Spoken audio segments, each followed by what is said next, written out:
One could characterize the modern age as being guided in somewhat sense or deeply influenced by a deep sense that the question of truth is either insoluble or irrelevant. I mean, the truth does not show up very often, even in college curricula. We don't write textbooks to say what's true. We write textbooks on a perspective on a given topic or something like that. What happens if we lose interest in truth or lose confidence that there's a truth to be pursued? Everything declines. First of all, academic institutions decline because they have no reason to exist. Other institutions of society will also decline because they will lose confidence in their own validity, in their own mission. It'll be anything goes. So I think that societies shouldn't be dogmatic and believe that all the truths are already known and there's nothing to pursue, nothing new to find out. Dogmatism is the enemy of truth. But societies should be willing to stand up for truth as best people can get hold of it, always open to argument and counter-argument, and societies should be dedicated to pursuing truth so that their institutions can be more just, serve better the interests of the human beings who constitute those societies. And certainly the academic institutions of any society have to be dedicated to truth. Otherwise, they're pointless, and we will have lost for our young people a very, very important value. You know, intellectual historians like to divide up the epochs as the age of this and the age of that. And so, for example, it's typical for intellectual historians to say that the Middle Ages were the age of faith, where everything was judged by its conformity to the truths of the Christian religion.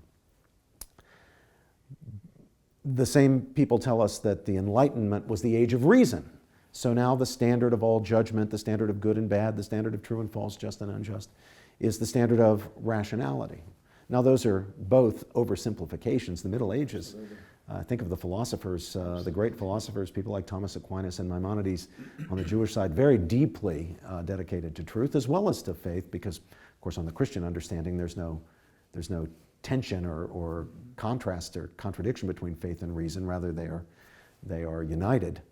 And the Enlightenment, while it was in a certain sense rationalist, also had many deeply religious figures, even among the leading thinkers of the Enlightenment. But still, there's a certain truth in the idea that the Middle Ages were the age of faith and the Enlightenment was the age of reason. But to the extent that that's true, the Middle Ages, the age of faith, the Enlightenment, the age of reason, then I would say that our age is the age of feeling. We live in the age of feeling. So now everything is judged according to how it makes us feel. We judge something to be right or wrong, good or bad, just or unjust, not on the basis of faith or not on the basis of reason, but on the basis of feeling. And of course, feeling is very subjective. And so a certain subjectivity, which is self-eroding, which is self-defeating, which will actually undermine its own foundations, creeps in, not only to the thought of intellectuals, but to the general understanding of people. So it means that to win an argument, all someone has to say is, well, you're offending my feelings. Or I feel differently, and therefore what you say has no validity. My feelings trump any rational argument you can make.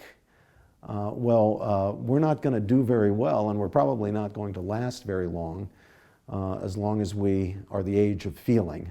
So I think that we need to restore those principles of faith and reason, which John Paul II, the great Pope, John Paul the Great, now a saint, called the two wings on which the human spirit ascends to contemplation of the truth, faith and reason.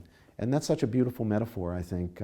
Anybody who's seen a bird that has a wounded wing realizes that no matter how healthy the bird is otherwise, no matter how good the other wing is, that bird will flap its wing and try to get off the ground, but it'll just go in circles on the ground and never get off the ground because you need both. And I think that's what we need. There's the cure for what ails us. It's the restoration of faith and reason as the two wings on which the human spirit ascends to the contemplation of truth.